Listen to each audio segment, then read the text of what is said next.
A psicologia financeira descobriu algo que vai contra tudo que te ensinaram sobre dinheiro.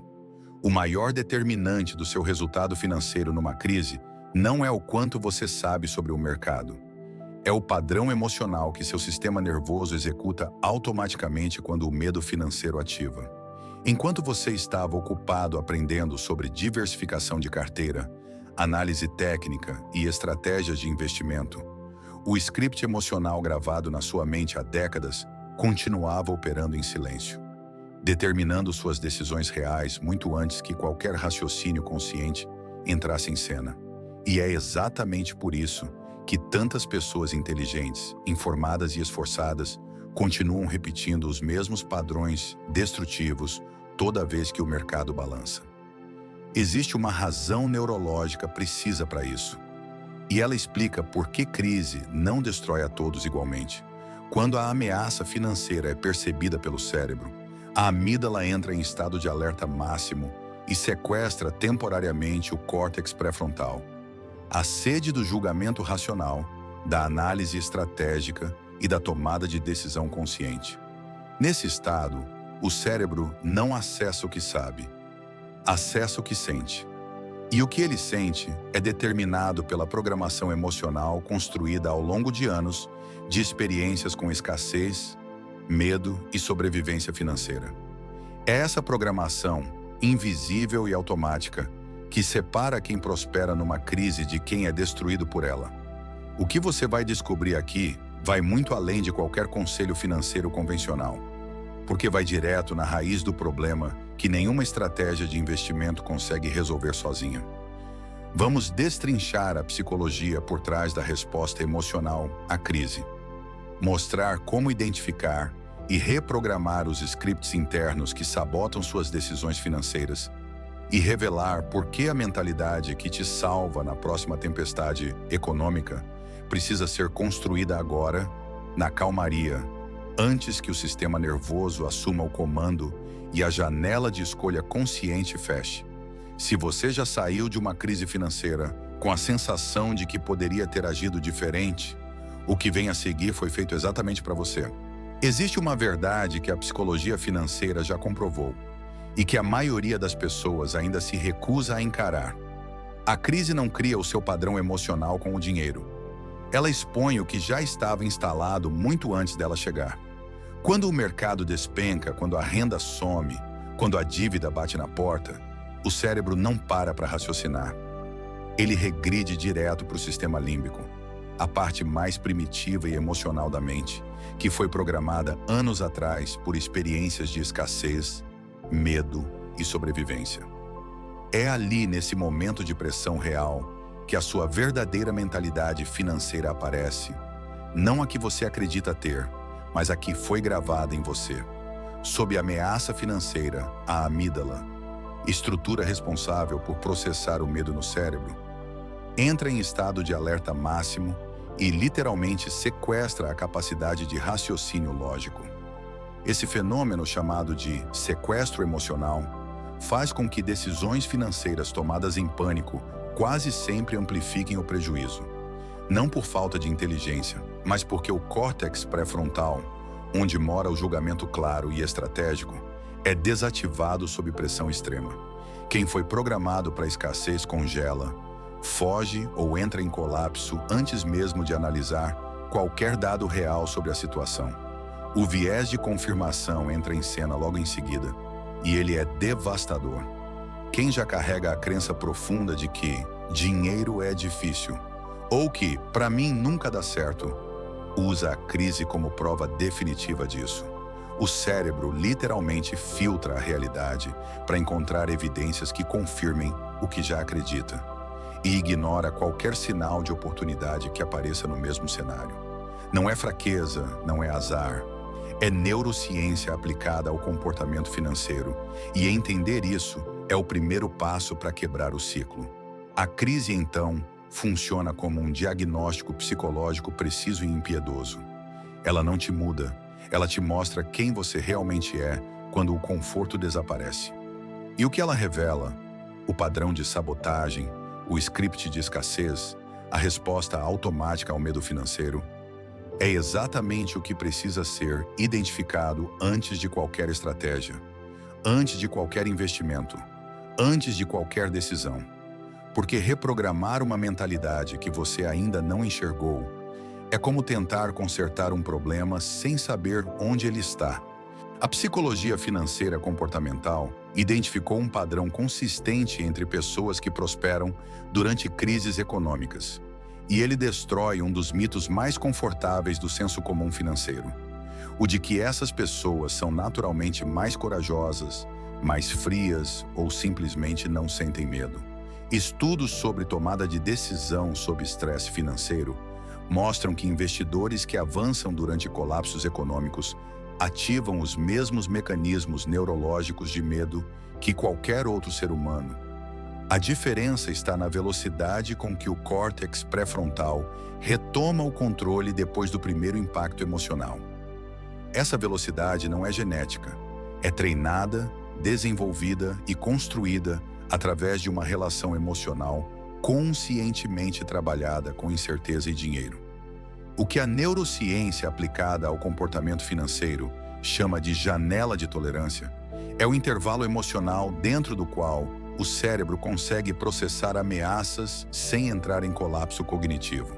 Pessoas com mentalidade de oportunidade têm essa janela significativamente mais ampla, o que significa que conseguem manter capacidade analítica ativa por mais tempo sob pressão financeira intensa, enxergando reorganização de mercado, ativos subprecificados e movimentos estratégicos onde a maioria só consegue registrar perigo e destruição. Foi exatamente essa janela ampliada que permitiu que investidores como Howard Marks e Ray Dalio não apenas sobrevivessem a 2008, mas usassem o colapso como alavanca de crescimento patrimonial enquanto os mercados entravam em pânico coletivo. Essa capacidade não é privilégio de quem nasceu com personalidade fria ou temperamento analítico. É o resultado direto de um processo deliberado de reprogramação da resposta emocional ao risco financeiro. A psicologia financeira chama isso de alfabetização emocional aplicada ao dinheiro. A habilidade de identificar, nomear e regular os estados emocionais que surgem diante de decisões financeiras sob pressão, sem deixar que esses estados assumam o comando da ação. Quem desenvolve essa habilidade antes da crise chegar não fica imune ao medo. Fica imune à paralisia que o medo produz. O dado mais revelador de tudo isso é o seguinte: a mentalidade de oportunidade não é construída durante a crise. Ela é apenas testada durante ela. Quem avançou patrimonialmente em 2008, em 2015 e em 2020 não ficou mais inteligente quando o mercado colapsou. Simplesmente não carregava os bloqueios emocionais que transformam informação em paralisia e oportunidade em ameaça. E isso levanta uma questão que vai muito além de qualquer estratégia de alocação de ativos. O que você está fazendo agora, na estabilidade, para ampliar sua janela de tolerância emocional antes que a próxima tempestade financeira teste os seus limites? Sabe aquela sensação de ver o mercado despencar e sentir o estômago virar? Então, isso não é frescura, não é fraqueza e não é falta de conhecimento financeiro. É neurociência pura acontecendo dentro da sua cabeça em tempo real. Daniel Kahneman, psicólogo que ganhou o Nobel de Economia, provou algo que explica muita coisa na vida financeira da maioria das pessoas. O cérebro sente a dor de perder dinheiro com uma intensidade 2 vezes maior do que sente o prazer de ganhar o mesmo valor. 2 vezes. Isso significa que quando o mercado cai, o seu cérebro não está sendo dramático. Ele está sendo exatamente o que foi programado para ser. O problema é quando essa programação comanda suas decisões financeiras sem que você perceba. Quem carrega uma mentalidade de escassez vive um roteiro financeiro que se repete com uma consistência quase cruel. O mercado começa a cair, o desespero bate e o cérebro entra em modo de sobrevivência. Não modo de análise, modo de sobrevivência mesmo. Aí vem a sequência clássica. Vende o ativo no pior momento possível porque precisa parar o sangramento emocional. Busca qualquer porto seguro imediato, mesmo que isso cristalize uma perda que seria temporária. E no final ainda houve aquela voz interna dizendo: eu sabia que ia dar errado. Foi exatamente isso que aconteceu com milhões de investidores em março de 2020. Venderam na mínima histórica, exatamente antes da maior recuperação do mercado em décadas. Não por burrice, por programação emocional não tratada. Do outro lado dessa história, quem passou por um processo real de reprogramação emocional experimenta o mesmo colapso de um jeito completamente diferente. O medo aparece, mas não assume o volante. O cérebro consegue manter clareza analítica mesmo sob pressão, o que na prática significa conseguir enxergar ativo bom sendo vendido barato quando todo mundo está em pânico, manter posição em investimento sólido sem surtar com a volatilidade e tomar decisão estratégica no momento em que a maioria está paralisada. Warren Buffett não comprou durante crises porque é um robô sem emoções.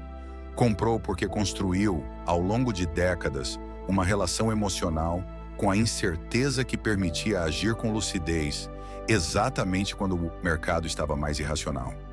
E aí está o ponto que muda tudo. A diferença entre quem perde e quem avança numa crise financeira não é inteligência, não é sorte, e não é quanto dinheiro tinha antes. É a programação emocional que cada um carrega sobre dinheiro, risco e incerteza, e que opera de forma completamente automática, tomando decisões financeiras críticas antes mesmo que qualquer raciocínio consciente entre em cena. Essa programação ou confirma a perda, ou confirma o avanço, com uma consistência que a psicologia financeira já documentou extensivamente. E a pergunta que fica, e que vale mais do que qualquer análise de mercado, é: qual dessas programações está rodando em segundo plano nas suas decisões financeiras agora? O primeiro passo para reprogramar a resposta emocional à crise financeira não é ler mais um livro sobre investimentos, não é acompanhar mais um guru do mercado e não é montar uma planilha mais elaborada. É fazer uma coisa que a maioria evita com maestria: olhar para trás com honestidade cirúrgica e identificar qual script emocional você executou nas últimas vezes que a pressão financeira bateu. Você congelou? Fugiu? Entrou em pânico e tomou uma decisão que piorou tudo? Essa análise não é exercício de culpa, é diagnóstico. E sem diagnóstico preciso, qualquer tratamento é chute. Depois de identificar o padrão, o trabalho real começa. E ele acontece na calmaria, não na crise. A neurociência já demonstrou que a regulação emocional é uma habilidade treinável, que se desenvolve através da exposição gradual e consciente ao desconforto financeiro em doses controladas. Na prática, isso significa tomar pequenas decisões financeiras com algum grau de risco e incerteza de forma intencional. Como aportar num ativo volátil com um valor que você pode perder sem comprometer sua vida, ou manter uma posição mesmo quando o mercado oscila, observando sua própria resposta emocional sem agir impulsivamente. Livros como Psicologia Financeira de Morgan Housel e O Investidor Inteligente, de Benjamin Graham, são pontos de partida sólidos para entender como emoção e dinheiro se relacionam na prática.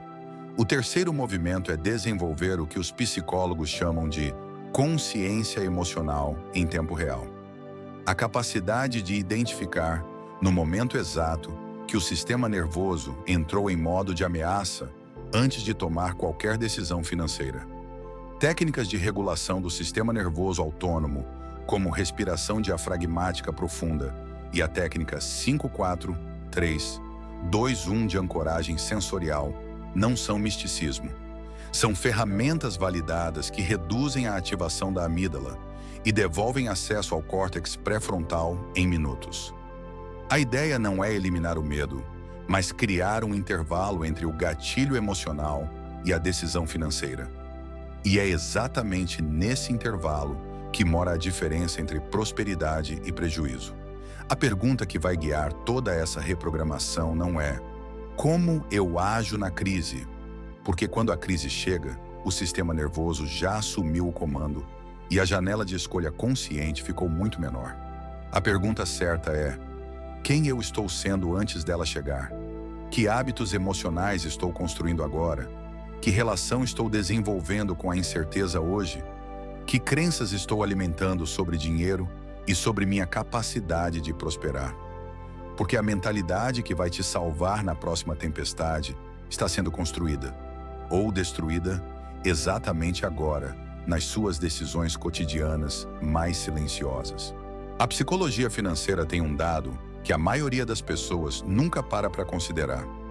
E ele explica por que tantas pessoas inteligentes continuam quebrando em todas as crises, independente de quantos livros de finanças já leram ou quantas estratégias de investimento já testaram.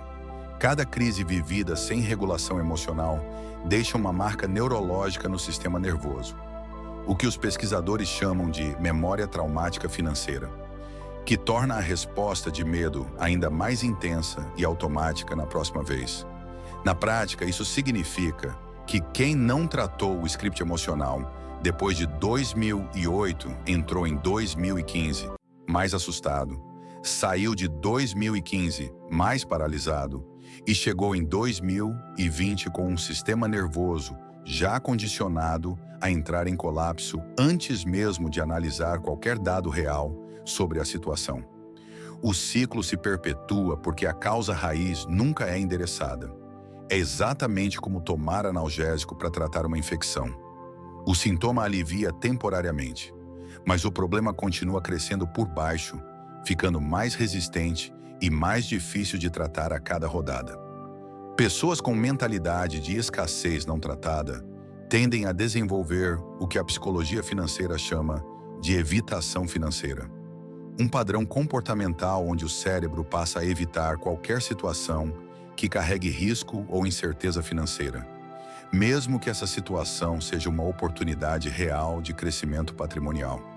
O resultado prático é uma vida financeira cada vez mais travada, onde cada crise confirma e aprofunda a crença de que dinheiro é perigoso, que mercado é armadilha e que para essa pessoa especificamente nunca vai dar certo. Do outro lado, quem passou pelo processo real de reprogramação emocional experimenta algo que a neurociência explica com precisão através do conceito de neuroplasticidade. Cada crise superada com regulação emocional, ativa e clareza de decisão, literalmente reconfigura os circuitos neurais responsáveis pela resposta ao medo financeiro. O sistema nervoso aprende, através da experiência vivida com consciência, que ameaça financeira não é sinônimo de destruição e que incerteza pode ser contexto de oportunidade. Quem construiu essa base emocional antes de 2020 não apenas sobreviveu ao colapso de março, usou a janela de pânico coletivo para fazer movimentos patrimoniais que só foram possíveis porque o cérebro estava operando com clareza quando o mercado estava operando com medo. Com o tempo, algo acontece com quem reprogramou consistentemente sua relação emocional com dinheiro e incerteza, que parece quase injusto para quem ainda está preso no ciclo oposto. As crises param de ser eventos traumáticos e passam a ser contextos de clareza e movimento estratégico. A familiaridade com a volatilidade, construída através de anos de trabalho emocional consciente, transforma o perfil de resposta do sistema nervoso de forma permanente. E o que antes ativava pânico passa a ativar análise. Esse é o resultado mais valioso que a psicologia financeira pode entregar. Não uma fórmula para ficar rico, mas uma mente que para de sabotar a própria riqueza cada vez que o mercado testa seus limites. Existe um erro que concentra a maioria absoluta dos fracassos de quem tenta mudar sua mentalidade financeira. E ele é tão comum que virou quase um ritual inconsciente. Esperar a crise chegar para começar a trabalhar a programação emocional. É o equivalente psicológico de tentar aprender a nadar durante o afogamento. Tecnicamente possível, praticamente inviável. Quando a pressão financeira real bate, o sistema nervoso autônomo já assumiu o controle, a amígdala já sequestrou o raciocínio lógico e qualquer tentativa de reprogramação emocional nesse momento é superficial, temporária e insuficiente para mudar o padrão de comportamento que está sendo executado em piloto automático. A reprogramação emocional feita sob pressão extrema tem um nome na psicologia: aprendizado de estado dependente. e ele tem uma limitação brutal.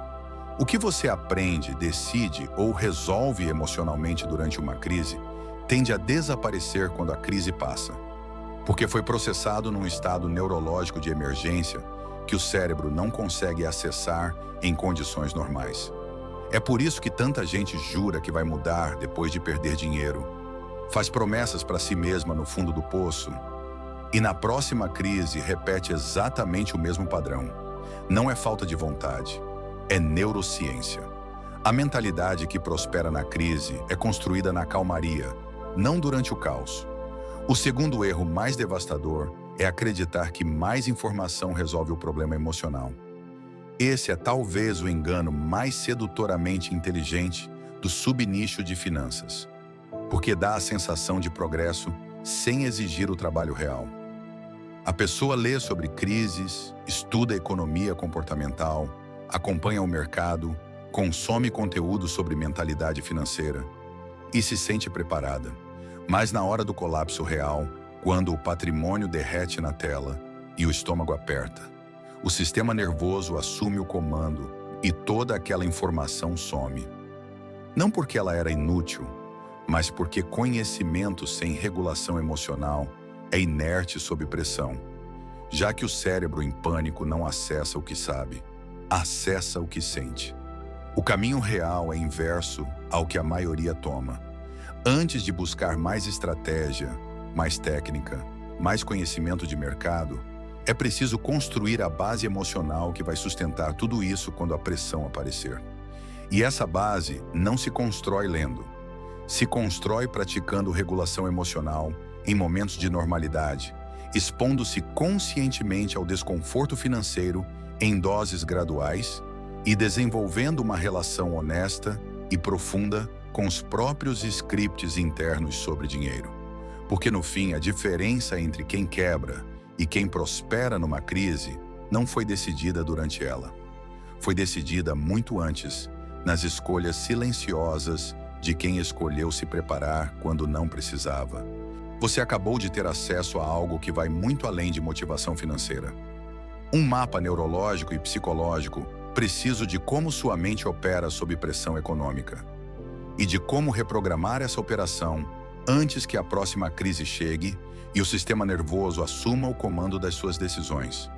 A psicologia financeira é clara. Conhecimento sem regulação emocional é inerte sob pressão. E agora que você tem esse conhecimento, a pergunta que resta é brutalmente simples. O que você vai fazer com ele? Pensa honestamente. Na última vez que uma pressão financeira real bateu na sua vida, qual foi sua resposta automática? Você congelou? Fugiu? Tomou uma decisão impulsiva que piorou a situação? Esse padrão não foi escolha consciente, foi programação. E programação pode ser reescrita. Mas ela só é reescrita por quem decide parar de esperar a próxima crise para começar o trabalho emocional que deveria ter começado antes. A pergunta mais importante que você pode se fazer agora não é como eu invisto melhor. É quem eu estou sendo emocionalmente com o dinheiro antes que qualquer crise chegue. Esse é o trabalho real. O trabalho que a maioria evita porque é desconfortável, porque exige honestidade brutal consigo mesmo e porque não tem fórmula mágica nem resultado imediato. Mas é exatamente esse trabalho que separa quem sai de cada colapso econômico mais forte, mais claro e com mais patrimônio, de quem repete o ciclo de perda e arrependimento indefinidamente. Você está disposto a fazer esse trabalho? Deixa nos comentários qual padrão emocional você se identificou aqui. Sua resposta pode ajudar outras pessoas que estão exatamente no mesmo ponto que você esteve. Se inscreve no canal e ativa o sininho, porque cada conteúdo aqui foi construído para te dar o que nenhuma planilha financeira consegue. A base psicológica que transforma não apenas seu dinheiro, mas sua relação com ele.